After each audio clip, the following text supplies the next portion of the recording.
నేత మాజీ ఎమ్మెల్సీ ఐలాపురం వెంకయ్యను కన్నుమూశారు. ఆయన మృతి పట్ల ముఖ్యమంత్రి చంద్రబాబు నాయుడు తీవ్ర దిగ్భ్రాంతి వ్యక్తం చేశారు.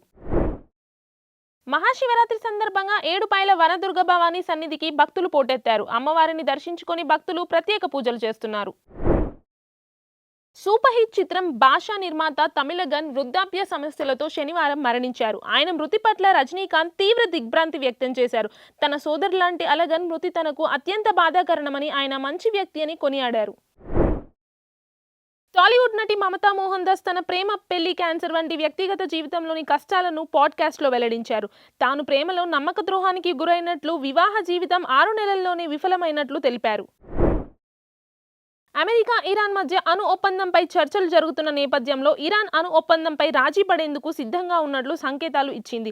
అయితే తమ దేశంపై ఉన్న ఆంక్షలను ఎత్తివేయాలని ఇరాన్ షరతు విధించింది. ఏసీసీ మహిళా ఆసియా కప్ రైజింగ్ స్టార్ 2026లో భాగంగా ఇవాళ భారత్ పాకిస్తాన్ జట్లు తలపడ్డాయి. ఈ మ్యాచ్లో పాకిస్తాన్పై భారత్ 8 వికెట్ల తేడాతో ఘన విజయం సాధించింది.